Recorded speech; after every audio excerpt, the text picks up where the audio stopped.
Catholic History Trek, a podcast exploring the Catholic past.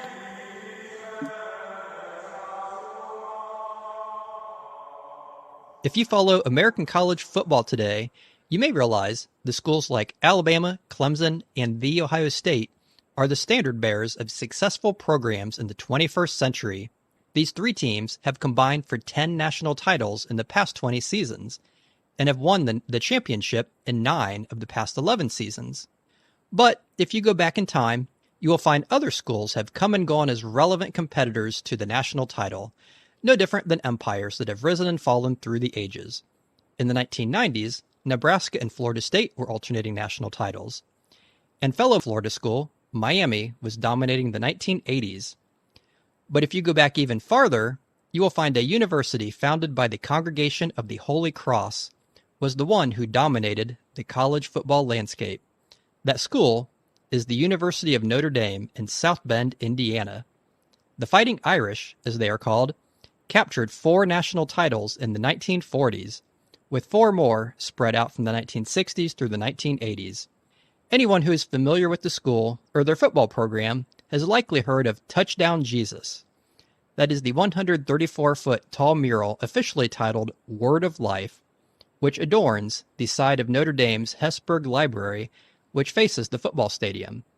Another statue, which may be familiar to the more devoted fans of Notre Dame, is the statue of Moses on the west side of the Hesburgh Library, which features Moses pointing his index finger upward. This statue is often called First Down Moses, in another football-themed moniker. But the topic of this episode of Catholic History Trek is the man portrayed in a third and less well-known image, perhaps only known to the most die-hard of Fighting Irish fans. The statue of which I speak is Fair Catch Corby. If you're unfamiliar with American football, when a team fails to achieve a first down, they often punt the ball away to the opposing team. If the player on the team receives the punted or kicked ball, if he raises his hand in the air, this indicates a fair catch. This signals the opposing team to not tackle him after he receives the kick, because he's not going to advance the ball. The statue, located in front of the aptly named Corby Hall, depicts a priest, Father Corby, raising his hand in absolution. This pose bears a resemblance to the fair catch signal, and so he has been informally named Fair Catch Corby by a student body obsessed with Notre Dame football. So, who is Father Corby, and why is he memorialized in bronze, offering absolution? In this episode of Catholic History Trek, Kevin Schmeezing and I will unveil the man behind the statue, beginning our trek in 19th century Ireland. In 1845, about one half of the Irish potato crop was ruined by an organism called Phytophthora infestans. Over the next 7 years, up to 3/4 of the potato harvest was annually destroyed by this blight, which has become known as the Great Hunger, or the infamous Irish potato famine. The effects of this famine led to the deaths of 1 million Irish, which was about 1/8 of Ireland's population at the time, and it compelled another 1 million to become refugees, immigrating to other lands.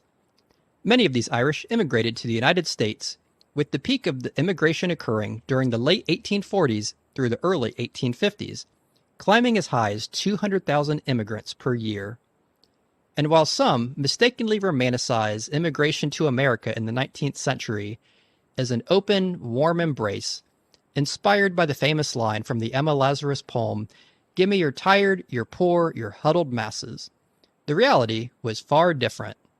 When these mostly Catholic Irish immigrants reached the shores of mostly Protestant America, they were met with anything but open arms. Kevin and I will cover the history of anti-Catholicism in America in a future episode of Catholic History Trek, but just to give a small sampling of what these Irish faced when they came ashore, here are a few examples.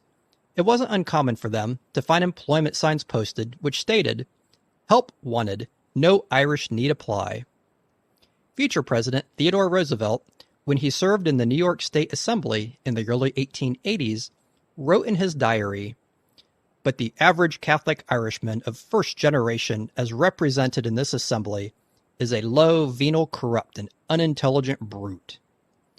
And if you're familiar with the term paddy wagon, in reference to the police vehicle designed to haul away groups of people, This term survives to the present as an anti-Irish Catholic insult. Paddy was a common name for Irishmen, derived from the name Patrick, who was the Catholic saint famed for evangelizing Ireland.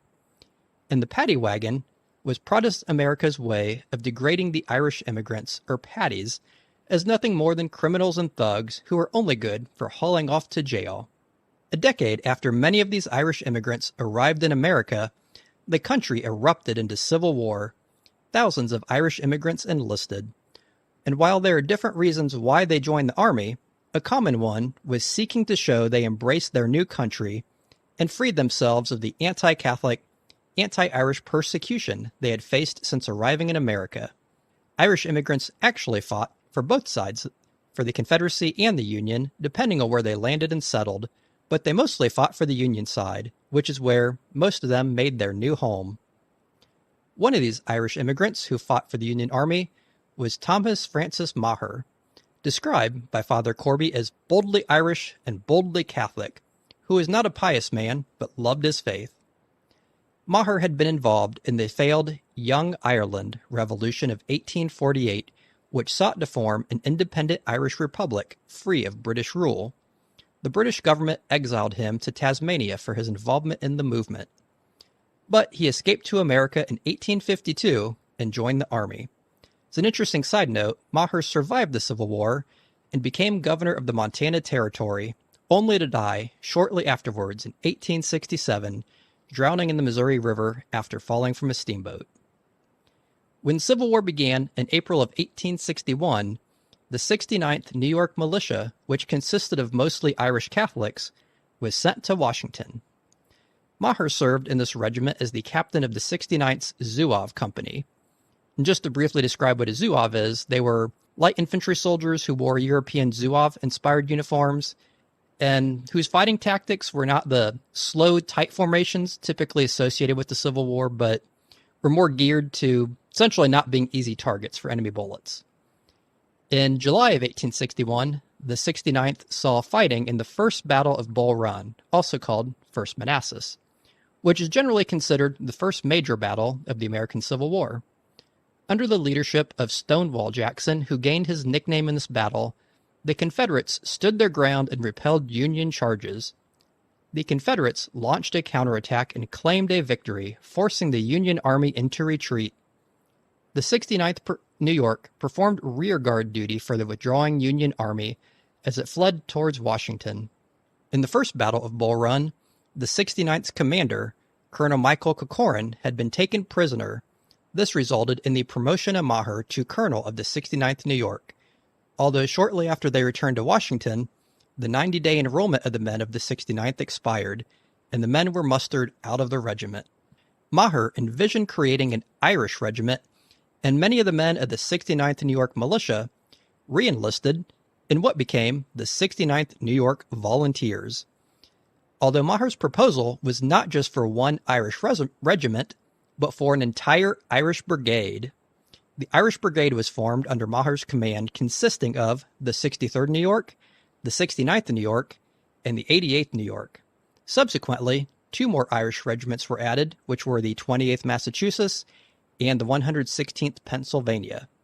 The Irish Brigade was usually fighting from a disadvantage, though, as they were only equipped with smoothbore muskets at a time when muskets were being replaced by rifles, which were more accurate and could fire at longer distances. And they were usually placed in the midst of the deadliest fighting. Civil War correspondent George Alfred Townsend noted, "When anything absurd, forlorn, or desperate was to be attempted, the Irish Brigade was called upon." Despite these disadvantages, they gained a reputation for their ferocity in battle, as well as gallantry and discipline, but they also gained a reputation for high casualty rates. Fighting in the Army of the Potomac's major battles, in the Battle of Antietam, the brigade lost 60% of her 3,000 members. In the Battle of Fredericksburg, just under one-half of the remaining 1,200 brigade members were killed, and in the Battle of Gettysburg, 60% of the 530 members were killed. But the Irish Brigade is just one small piece of Catholics in the Civil War, and thankfully, we have Kevin to share from his abundant wellspring of knowledge on the topic. Well, Scott, as you rightly indicated, By and large, Catholic opinion or Catholic allegiance during the Civil War reflected regional differences. So Southern Catholics supported and fought for the Confederacy. Northern Catholics supported and fought for the Union. Now, this is a simplification, and sometimes it was more complicated than that, sometimes a little more contested, as the New York draft riots demonstrate. That was an episode that was depicted in Martin Scorsese's Gangs of New York, his 2002 movie. So there were important Catholic Union generals. They included Philip Sheridan and the convert, William Rosecrans, and there were important Southern officers as well. For example, Raphael Semmes and P.G.T. Beauregard. Chaplain and nursing corps followed the same pattern. I mentioned in my healthcare podcast that sisters served with distinction during the Civil War, as the Nuns of the Battlefield Memorial in Washington, D.C. commemorates. Some 700 sisters from 20 congregations, probably between 15 and 20% of all Civil War nurses, served during the war. The Catholic chaplain numbers were somewhat lower. There were about 50 priests who served in the Union Armed Forces and 30 in the Confederacy. And so this made up a small percentage of the overall total, which was about 3,700 chaplains overall during the Civil War. But the Catholic priests were distinguished by their dedication and their sacrifice, as attested by officers on both sides, such as General Joseph Hooker for the Union and General Benjamin Butler for the Confederate States of America, both of whom testified to the particular dedication of Catholic priests in their memories after the war. One great source for the experiences of Catholic chaplains during the war comes from David Cunningham. He was an Ireland-born journalist who served in the Irish Brigade, the unit that Scott was talking about, and wrote extensively about his experience. He also wrote an unfinished manuscript titled Soldiers of the Cross, which was about the heroism of Catholic chaplains and sisters in the American Civil War. It consists of profiles of 12 Union and 3 Confederate chaplains, as well as 6 groups of Catholic sisters who served as nurses.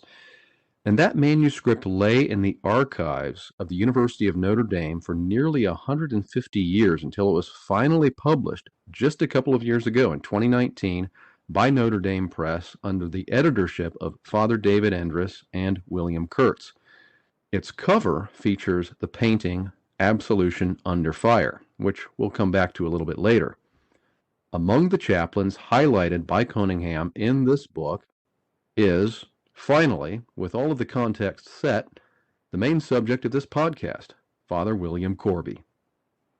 Born in 1833, William Corby was the eldest son of Daniel Corby, an Irish immigrant from County Offaly, and who first settled in Montreal, where he met and married his wife before eventually moving his family to Detroit, Michigan.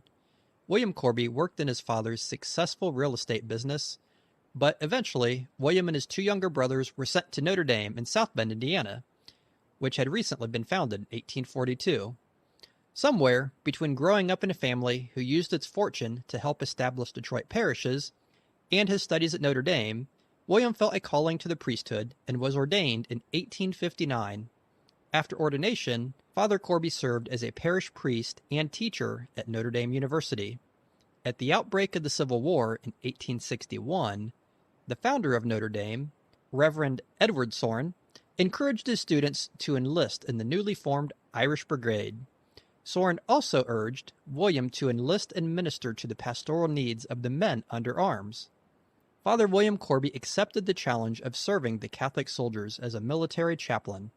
He later described his feelings while riding on the train on the Pittsburgh-Fort Wayne and Chicago Railroad from Chicago to New York to meet the soldiers for the first time. As he said, "It was much like getting married.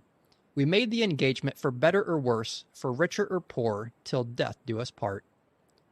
Father Corby was assigned as chaplain to the 88th New York, joining Father Dillon and Father Ouellette, who were assigned to other regiments in the Irish Brigade, while some chaplains came and went, leaving their chaplaincy either due to being too old to endure camp life on the move or because they were called back by their bishop or religious superiors.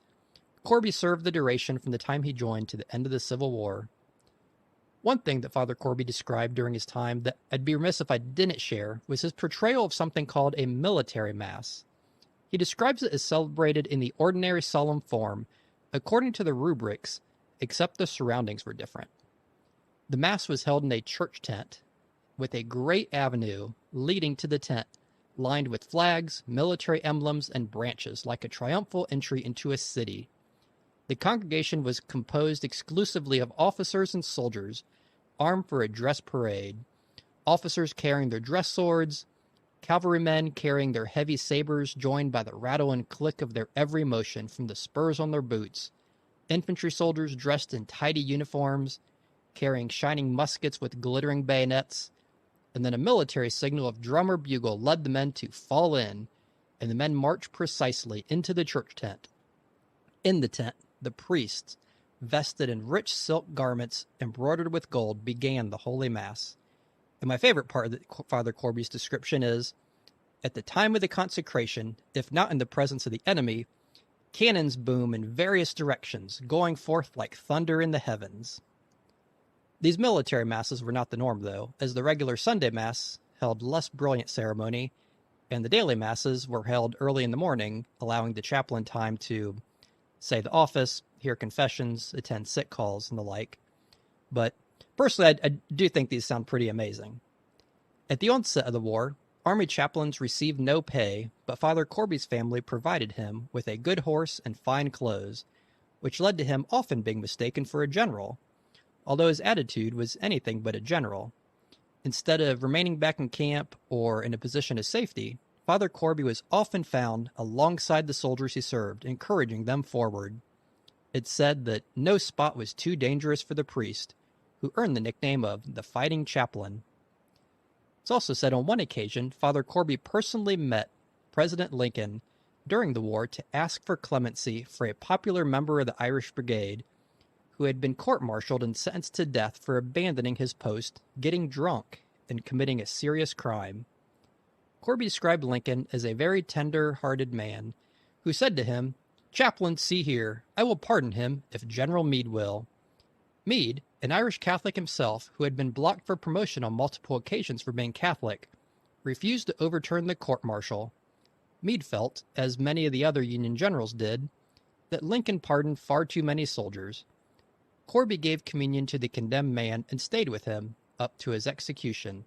On July 1st of 1863, Father Corby's regiment, the 88th New York, took position near Cemetery Hill in Gettysburg, Pennsylvania, in preparation for what is considered the most decisive battle of the Civil War, which resulted in over 50,000 casualties from both sides combined. The next afternoon, Confederate soldiers charged with a large assault against the Union forces, with the Irish Brigade tasked to stop the advance. According to Father Corby, the men of the Irish Brigade had absolutely no chance to practice their religious duties during the past 2 or 3 weeks, being constantly on the march. Colonel St. Clair Mulholland described how Corby responded, with the men about to engage in battle, which was reported in the Philadelphia Times, which I'll paraphrase here. "There is yet a few moments to spare before starting, and the time is occupied in one of the most impressive religious ceremonies I have ever witnessed. The Irish Brigade, whose green flag has been unfurled in every battle in which the Army of the Potomac has been engaged from the first Bull Run to Appomattox, stood in columns of regiments closed in mass. As the large majority of its members were Catholic, the chaplain of the brigade, Reverend William Corby, CSC, proposed to give general absolution to all the men before going into the fight. While this is customary in the armies of Catholic countries of Europe, it is perhaps the first time it was ever witnessed on this continent. Father Corby stood upon a large rock in front of the brigade, addressing the men. He explained what he was about to do, saying that each one would receive the benefit of absolution by making a sincere act of contrition, and firmly resolving to embrace the first opportunity of confessing his sins, urging them to do their duty well and reminding them of the high and sacred nature of their trust as soldiers and the noble object for which they fought. He closed his address. Every man fell on his knees with head bowed down. Then, stretching his right hand towards the brigade, Father Corby pronounced the words of the absolution. The scene was more than impressive. It was awe-inspiring. Nearby stood General Hancock, surrounded by a brilliant throng of officers who had gathered to witness the very unusual occurrence. And while there was a profound silence in the ranks of the Second Corps, yet over to the left, out by the peach orchard in the Little Round Top, where Weed and Vincent and Hazlitt were dying, the roar of the battle rose and swelled and re-echoed through the woods. The act seemed to be in harmony with all the surroundings. I do not think there was a man in the brigade who did not offer up a heartfelt prayer. For some it was their last. They knelt there in their grave clothes. In less than half an hour, many of them numbered with the dead of July 2nd. The absolution that Father Corby pronounced over the brigade was as follows: Dominus noster, Jesus Christus, vos absolvat, et ego auctoritate ipsius, vos absolvo ab omni vinculo, excommunicationis interdicti, in quantum possum et vos indignitus digne, ego absolvo vos a peccatis vestris, in nomine Patris et Filii et Spiritus Sancti. Amen. Sorry, but I'm not an ordained priest, so you did not just receive absolution by listening to this Catholic History Trek podcast. But I did want to recite this absolution, as it is similar to what you would hear in the confessional if you've received the absolution in Latin, and it's also similar except for one exception that Father Corby later retold, that general absolution was intended not only for his brigade, but for all, north or south, who were susceptible of it and who were about to appear before their judge. Due to the high casualty rate of these Irish regiments through the war, Irish support for the Union's war effort began to wane, and when the federal government passed the National Conscription Act in March of 1863, which happened only a few months before Gettysburg, which allowed for the wealthier Americans to buy their way out with a $300 exemption, the Irish responded by protesting with draft riots in New York City, which Kevin had referred to earlier. So with diminishing numbers and a lack of support, the Irish Brigade was disbanded by 1864. So now with the Irish Brigade decimated and the Union on its way to victory, I'll let Kevin pick up the pieces of Father Corby's story. One thing that your account reminded me of, Scott, this wasn't in my notes, but it's an anecdote that I came across at some point. You talked about Corby being very active during the battles, and there's one story about him. An officer in the Irish Brigade had given Corby his purse with his valuables, his money in it, to keep safe during the battle that was about to happen. And later on, the same officer saw Corby in the heat of the battle, and he said, "What are you doing here?" And Father Corby replied, "Doing my duty." And he said, "Well, give me my purse back. It's safer with me." The other thing I wanted to mention is that I feel like these episodes are becoming something like a Where's Waldo book for regular listeners. It seems as though in every episode, Scott is going to figure out a way to make a train or a railroad reference, and there was one in this episode. So if you missed that, you're going to have to go back and listen to it again. I'm not guaranteeing it's going to be in every episode, but it's looking that way at this point. So as Scott said, with the disbandment of the Irish Brigade and the end of the Civil War, eventually, of course, Father Corby returned to civilian life, if you will, as a regular Catholic priest. But this experience at Gettysburg had a lasting impact on the men who experienced it and also Father Corby himself. In fact, just a week after the battle, a non-Catholic Union officer approached Father Corby and said, "I would like to know more about your religion." He had been present on July 2nd, and he said, "Well, I have often witnessed ministers make prayers. I never witnessed one so powerful as the one you made that day." So obviously a profound impact on those who had witnessed it. After the war, Father Corby had an illustrious career. He was named vice president of the College of Notre Dame, and then in 1866 named president of the school. For 5 years, he was away at Sacred Heart College in Wisconsin, and in 1877 returned to Notre Dame to serve a second term as president of the university, and so he was therefore both the third and the sixth president of the University of Notre Dame. During his tenures, he built many new buildings, including two iconic structures, the Basilica of the Sacred Heart at the heart of campus, and he also rebuilt the main building after an 1879 fire, and this is the building that sports the famous Golden Dome. In 1886, he was made Provincial General of the Congregation of Holy Cross, the order to which he belonged. He did revisit the site of those dramatic Gettysburg events one more time. Father Corby was reunited with the veterans of the Irish Brigade during the 25th anniversary observance of the Battle of Gettysburg in 1888. 50,000 survivors from across the nation gathered at the scene at what had by that time become a national memorial. A monument to the Irish Brigade was dedicated during the gathering on July 2nd, and the bronze Celtic cross, standing nearly 20 feet tall, was fashioned by an Irish Confederate veteran of Gettysburg, and Father Corby blessed it. He wrote, "The emotions that filled my breast when I met the surviving officers and men once more on the field that drank in the blood of so many of our dead companions may be more easily imagined than described. I shall never forget that meeting." A few years later, in 1893, Father Corby published a book, Memoirs of Chaplain Life, which recounts his experiences with the Irish Brigade. Father William Corby died December 28, 1897. Father Corby's coffin was draped in the green Irish Brigade flag and was carried to its final resting place by men from his old regiment. That final resting place was Holy Cross Cemetery at the University of Notre Dame. The episode, the Absolution, has become part of Civil War lore, especially the lore of the Irish and of Notre Dame more specifically. Father Corby's famous Absolution has been memorialized by an 1891 painting by Paul Wood. That's called Absolution Under Fire and appears on the cover of the book that I mentioned earlier. It's located in the Art Museum on the campus of Notre Dame.